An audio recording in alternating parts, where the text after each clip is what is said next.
I have talked about the state of the Cowboys. I talked about how you don't want to. It's very important that you don't back yourself into a corner as a franchise, as an organization, because the last thing you want to do as an organization, the last thing you want to do as anybody, a player, organization, owner, whatever, is to not have leverage when you get to the negotiation table. Is to either play your hand or be backed in the corner where something has to happen that doesn't necessarily favor your best interest. So I've already talked ad nauseum about who the Dallas Cowboys should prioritize when we talk about Dak Prescott, CeeDee Lamb, and Michael Parsons. And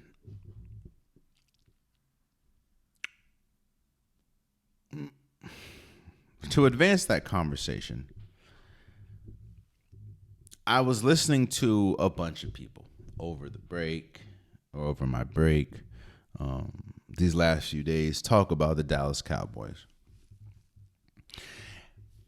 And they talk about, who they should prioritize. Again, I think that you always want to prioritize the quarterback first, seeing as though there isn't a plethora of great quarterbacks out there. And honestly, even though he doesn't have the most successful playoff record, Dak Prescott is a very successful regular season. I kind of look at Dak Prescott like James Harden. Incredible regular season. Just when it gets to the postseason, it just doesn't click.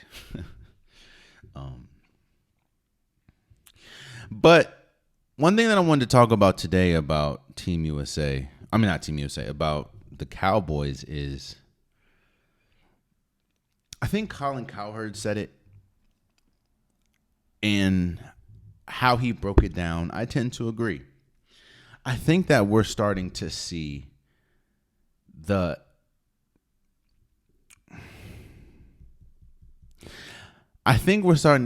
end of an era where, how do I say this? I think that the Cowboys are in a slow decline. Now, yes, I hear the jokes now talking about, well, Jalen, they never win. This, that. Okay, I understand.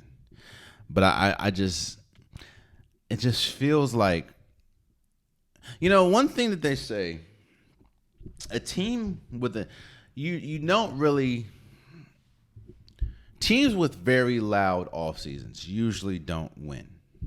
Again, outside now, you can also say that the Chiefs had a very loud offseason.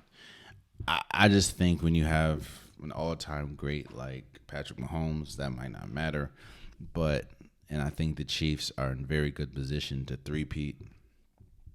But usually, when you have a loud offseason, whether we talk about contract negotiations, whether we talk about on the field, off the field issues, when your team has a team that had a really loud offseason last year, the Jets. Now, no one could have foresaw Aaron Rodgers being out for the season after 4 plays, but they had who else had a loud offseason and also had a loud offseason this year? The Bengals. I just don't think the Bengals are going to make some noise because, with contracts and everything, I just don't think so. Usually a loud offseason does not equal a championship, a Super Bowl. Well, the Cowboys have had one loud season. Now, understand you can say, well, it's the Cowboys, Jalen. The Cowboys is America's team. Cool. But this is a different type of loud, bro. You have CeeDee Lamb holding out for a contract. You have Michael Parsons. He's still there, but his contract's coming up. And you have Dak Prescott, who just came out and said, I would love to be here, but if you look at a lot of the quarterbacks that I look up to, they played on different teams. It's a business. this just feels like, man, that it's going to be now outside of the regular issues that the Cowboys find themselves to have during these seasons. It just feels like it's going to be it's this might be the beginning of it, because let's not get it twisted, bro. They're going to lose at least one of these people. They're going to lose because it doesn't seem like Dak, CD, or Micah is in line to take a pay cut. They're going to lose at least one of these people. And I understand that if you're going to lose somebody, the person that you might be easier to replace is CD Lamb, but who are you going to replace him with? That's available. So it just feels like the beginning of a decline for the Cowboys. And as much as they don't really succeed in the postseason, or they haven't found success in the postseason,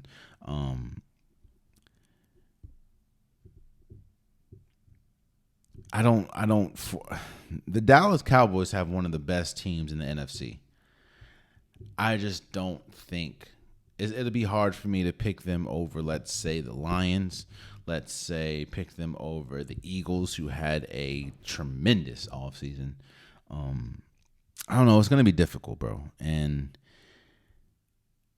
these contracts are really going to weigh heavy on the Cowboys. And that's kind of why I started this segment with, you don't want to put yourself in a situation where your back is against the wall. And the Dallas Cowboys had opportunity after opportunity to not get here. Like, you could have signed CeeDee Lamb a year before, or you could have signed him before Justin Jefferson got his contract. And while no, I don't think that he should get something as close to Justin Jefferson, because I think Justin Jefferson is a better player, I understand the importance, and I understand that CeeDee Lamb's importance to the Cowboys is probably on the same level as Justin Jefferson's importance to the Vikings are.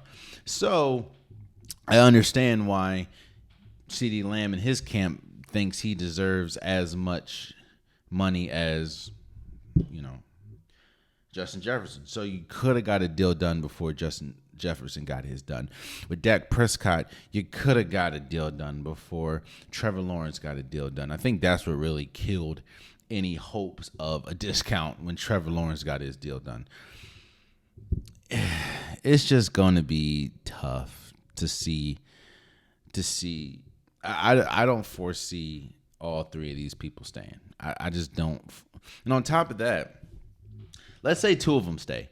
Now you're really hurting the team, and it doesn't. If you're a player, it shouldn't really matter. You should get as much as you can get, but it really hurts the team as far as building. How are you going to build a championship team? You're going to start losing pieces after this.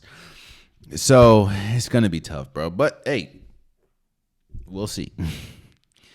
We will see. But man,